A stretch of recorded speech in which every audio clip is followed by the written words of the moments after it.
और अब बात मणिपुर की, जो पिछले करीब 2 महीने से लगातार सुलगा हुआ है।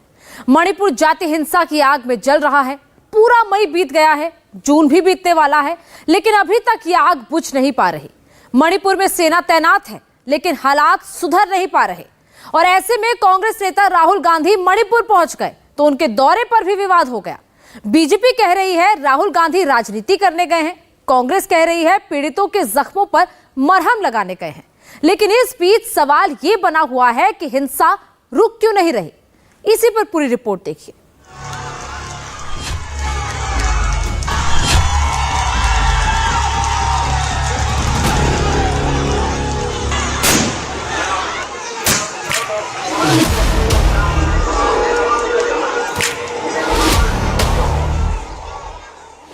राहुल गांधी मानते हैं, उनको मोहब्बत का दुकान खोलने की जल्दी, झटापट किसी से बिना मशवरा किए जिद करते हुए वो निकल गए।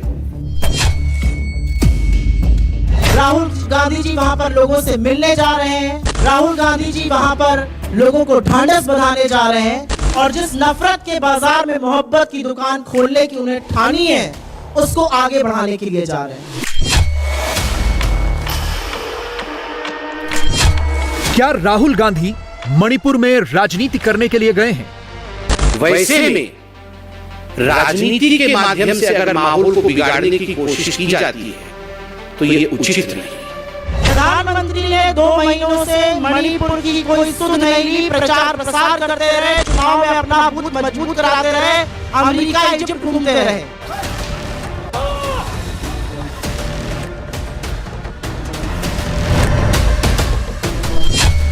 पिछले 58 दिनों से सुलग रहा मणिपुर अभी तक शांत क्यों नहीं हो पाया है?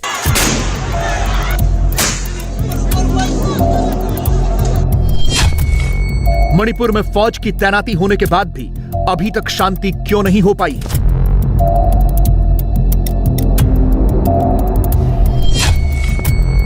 अभी तक केंद्र सरकार मणिपुर की समस्या का हल क्यों नहीं निकाल पाई? ये वो सवाल है जिनका जवाब इस वक्त पूरा देश जानना चाह रहा है, क्योंकि सरकार ने मणिपुर में फौज भी भिजवा दी, सर्वदलीय बैठक भी बुलाकर देख ली, खुद गृह मंत्री अमित शाह ने भी दौरा कर लिया, लेकिन मणिपुर के हालात सुधर नहीं रहे, बल्कि और ज्यादा खराब हो रहे हैं। ताजा अपडेट यह है कि 3 मई से अब तक की हिंसा में 131 लोगों की मौत हो चुकी है, 419 लोग घायल हुए हैं, 65,000 से ज्यादा लोगों को अपना घर छोड़ना पड़ा, 6,000 से ज्यादा केस दर्ज हुए, 36,000 सुरक्षाकर्मी और 40 आईपीएस तैनात हैं। हिंसा को देखते हुए राज्य में 30 जून तक इंटरनेट पर प्रतिबंध बढ़ा दिया गया है।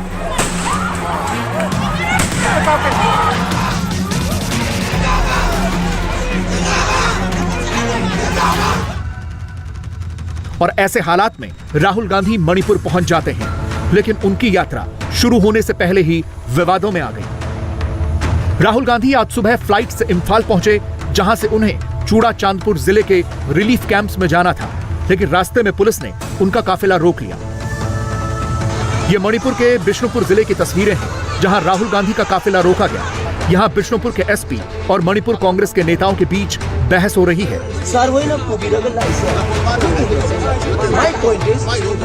मणिपुर के एसपी उन्हें समझा रहे थे कि आगे जाना खतरे से खाली नहीं है, क्योंकि राहुल गांधी की इस यात्रा पर ग्रेनेड हमले का इनपुट है।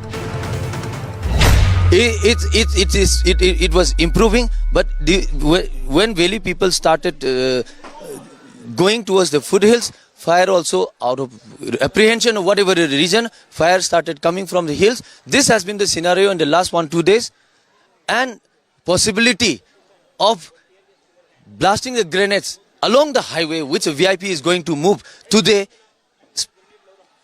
chances cannot be ruled out. Chances are high because miscreants on both sides want to highlight whatever grievances they have by attacking the VIP, especially when Rahulji like figure from the Delhi has come down here along with the local MLAs. We are simply trying to provide security, safety by not allowing or crossing this point.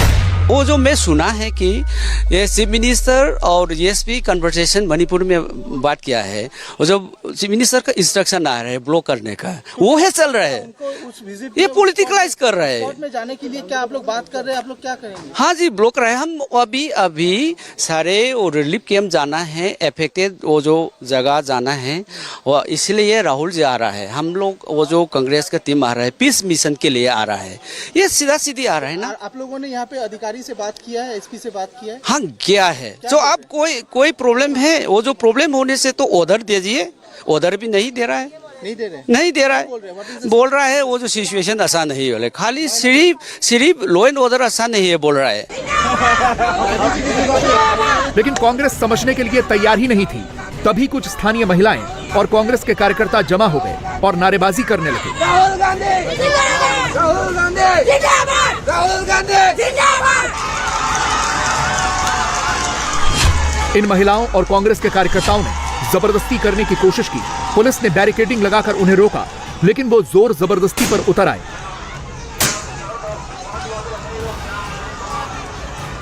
महिलाएं लगातार नारा लगा रही थीं और barricading हिला रही थीं, डंडे मार रही थीं।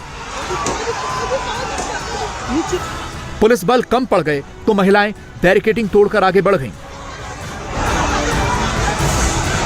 इसके बाद पुलिस को आंसू गैस के गोले छोड़ने पड़े ताकि भीड़ को तितर बितर किया जा सके।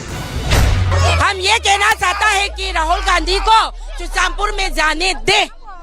वो यहाँ मणिपुर में आया है ताकि मणिपुर की प्रजा को क्या क्या हो रहा है ये जांच करने के लिए वो मणिपुर में आया है, ताकि वो राजनीति फैलाने के लिए नहीं आया। Why they are blocking the road? Why? I want to ask to the government why they are blocking the road of Rahul Gandhi ji. Rahul Gandhi को यह कहा गया था कि वो सड़क मार्ग से न जाएं, बल्कि हेलीकॉप्टर से वो जा सकते हैं। इसके बाद राहुल गांधी को अपना काफिला मोड़ना पड़ा और राहत कैंपों तक जाने के लिए हेलीकॉप्टर का ही इस्तेमाल करना पड़ा। तो एडमिनिस्ट्रेशन ने राहुल गांधी जी से रिक्वेस्ट किया, आप एक पर्चा कटाइए और please you take the helicopter to Churachandpur. इससे सड़क रूट जो है, उस सड़क रूट पे किसी प्रकार की वहां पर गड़बड़ी होने की आशंका है। लोग बाहर निकलने के लिए जो इच्छुक है आपको प्रोटेस्ट करने के खिलाफ, वो नहीं होगा और यहां वील मेंटेन काम।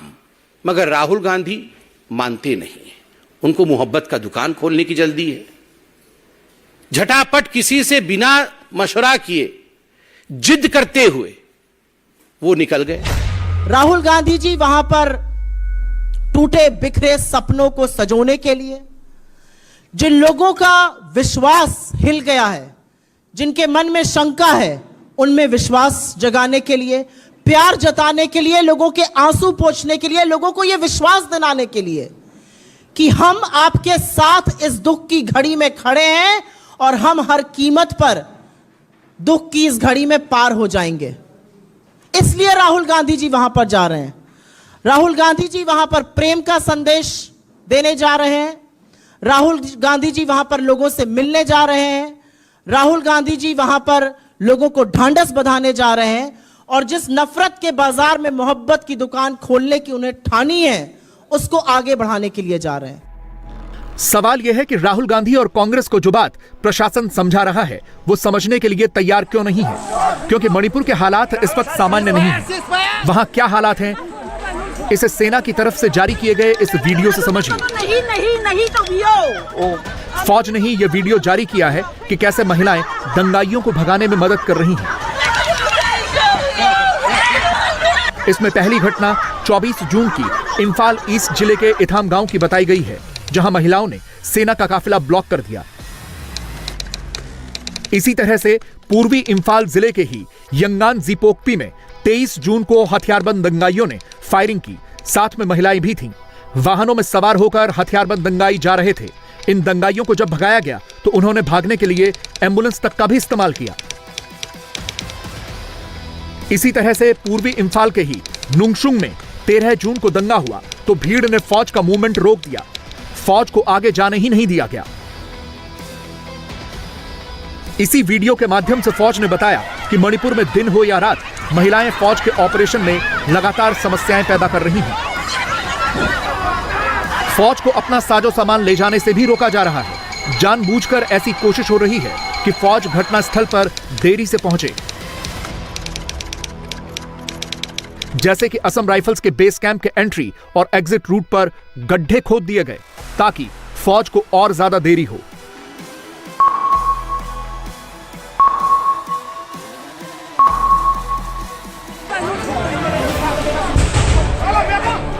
ऐसी ही एक घटना पूर्वी इंफाल के ईथम गांव में हुई है। 24 जून को एक सूचना के बाद फौज ने ईथम गांव में एक ऑपरेशन किया। फौज ने अलगाववादी संगठन KYKL के 12 लोगों को पकड़ा, जिनके पास से हथियार और गोला बारूद भी बरामद हुआ। इन 12 में स्वघोषित लेफ्टिनेंट कर्नल मोइरांगथम तांबा भी था, जो 2015 में डोगरा रेजिमेंट के जवानों पर हमले का मास्टरमाइंड था। लेकिन तभी 1200 से 1500 लोगों की भीड़ ने इलाके को घेर लिया। इस भीड़ का नेतृत्व स्थानीय महिलाएं और लोकल नेता कर रहे थे। फौज लगातार भीड़ से पीछे हटने की अपील कर रही थी, लेकिन वो तैयार नहीं हुए। फौज ने बल प्रयोग इसलिए नहीं किया क्योंकि उससे किसी की जान जा सकती थी। इसीलिए सेना ने 12 अलगाववादियों को लोकल नेताओं के हवाले किया और वहां से चली गई।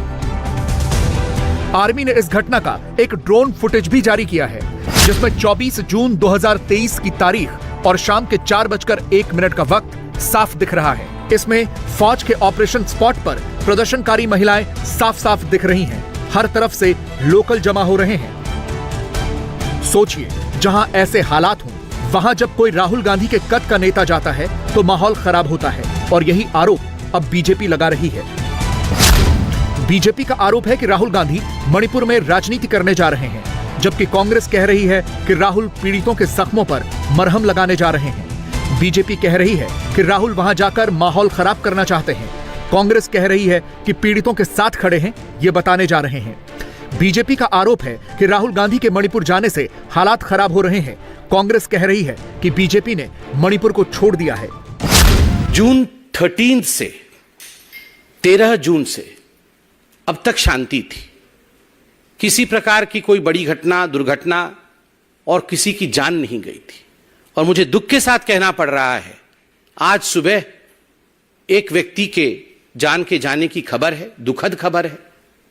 और हाथ जोड़ के कहना चाहते हैं, the situation is coming under control, let's not fight for पेटी पॉलिटिकल गेन्स। जब सिचुएशन कंट्रोल की तरफ बढ़ रहा है, अब आगजनी नहीं है, अब गोली नहीं चल रही है, लोग एक दूसरे को नहीं मार रहे हैं, वैसे में राजनीति के माध्यम से अगर माहौल को बिगाड़ने की कोशिश की जाती है तो यह उचित नहीं। प्रधानमंत्री ने 2 महीनों से मणिपुर की कोई सुध नहीं ली। प्रचार प्रसार करते रहे, चुनाव में अपना बूथ मजबूत कराते रहे, अमेरिका इजिप्ट घूमते रहे। गृह मंत्री ने पलड़ा झाड़ लिया। 130 से ज्यादा लोग की मौत हो चुकी है। हजारों लोग मजबूर हैं, कैंप में रहने के लिए विस्थापित हो चुके हैं। स्कूल, कॉलेजेस, हजारों बिल्डिंगें जलकर राख हो गई हैं। और जब राहुल गांधी जी ने ठाना कि उनको वहां जाना है और वहां जाकर भारत जोड़ो को जारी रखना है, तो उनके रास्ते में अवरोध, उनके रास्ते में रोड़ा बनने का काम क्यों कर रही है भारतीय जनता पार्टी की मणिपुर की सरकार? और यह सारा काम केंद्र की मोदी सरकार के इशारे पर हो रहा है। यही वजह है कि मणिपुर की हिंसा शांत नहीं हो पा रही। वैसे शाम होते होते राहुल गांधी चूड़ा चांदपुर के रिलीफ कैंप्स में पहुंच गए, जहां हजारों लोग अपना घर बार छोड़कर रह रहे हैं। ये भी एक बड़ी समस्या है, क्योंकि छोटे छोटे बच्चों को ऐसे हालात में रहना पड़ रहा है। लेकिन सवाल यह है कि ये दोनों समुदाय एक दूसरे के खून के प्यासे क्यों बने हुए हैं? ये समझने के लिए आपको सबसे पहले मणिपुर की भौगोलिक स्थिति समझनी होगी, क्योंकि उसके बिना आपको हिंसा की वजह समझ में नहीं आएगी। राज्य का भूगोल किसी फुटबॉल स्टेडियम जैसा है, जिसमें इंफाल घाटी प्ले फील्ड जैसी है और आसपास का इलाका पहाड़ों से घिरा हुआ है। यह जो घाटी है, यह मणिपुर के कुल लैंड एरिया का सिर्फ 10% है, और यहीं पर मैतेई समुदाय रहता है, जिसकी संख्या राज्य की आबादी के 64% है। 60 में से 40 विधायक इसी मैतेई समुदाय के हैं, जबकि जो आसपास का पहाड़ी इलाका है वो 90% है। और इस पहाड़ी एरिया में मणिपुर का 35% आदिवासी समाज रहता है, जिनके सिर्फ 60 में से 20 विधायक हैं। इन पहाड़ों पर 33 आदिवासी जातियां रहती हैं, लेकिन नगा और कुकी सबसे ज्यादा हैं। अधिकतर मैतेई समुदाय हिंदू है, जबकि ज्यादातर आदिवासी समुदाय के लोग ईसाई हैं। अब हुआ यह है कि हाईकोर्ट ने 19 अप्रैल को राज्य सरकार को मैतेई समुदाय को अनुसूचित जनजाति यानी एसटी में शामिल करने पर विचार करने के आदेश जारी किए। मैतेई समुदाय का तर्क है कि 1949 में मणिपुर के भारत में विलय से पहले उन्हें जनजाति का दर्जा मिला हुआ था। मैतेई समुदाय की शिकायत यह भी है कि वो पहाड़ी इलाकों में जमीन नहीं खरीद सकते, जबकि जनजातीय समुदाय के लोग इम्फाल घाटी में जमीन खरीद सकते हैं। जनजातियों का कहना है कि मैतेई बहुसंख्यक हैं और उनका सियासी दबदबा है। मैतेई समुदाय पढ़ा लिखा और संपन्न है। जनजातियों को लगता है कि मैतेई को एसटी का दर्जा मिल गया तो वो नौकरियों में हावी हो जाएंगे, पहाड़ी इलाकों में जमीन खरीदना भी शुरू कर देंगे। जनजातियों की आशंका है कि एसटी आरक्षण मिलने से उनके अधिकारों में बंटवारा होगा। इसके बाद पूरे राज्य में प्रदर्शन होते रहे। इस फैसले के खिलाफ जनजातीय समुदाय के लोग लगातार विरोध प्रदर्शन करते रहे। छिटपुट हिंसा भी हुई, लेकिन वो सुरक्षा बलों के साथ। लेकिन 3 मई को all tribal student union of Manipur ने आदिवासी एकता मार्च निकाला। ये मैतेई समुदाय को एसटी का दर्जा देने के विरोध में था। स्थिति बिगड़ गई और इसने जातीय संघर्ष का रूप ले लिया। एक तरफ मैतेई समुदाय के लोग तो दूसरी तरफ कुकी और नागा समुदाय के लोग। और तब से अब तक हिंसा का ये दौर लगातार चल रहा है। इंडिया टीवी हर वक्त हर जगह डाउनलोड करने के लिए सर्च करें India TV news Google play store या ऐप स्टोर पर।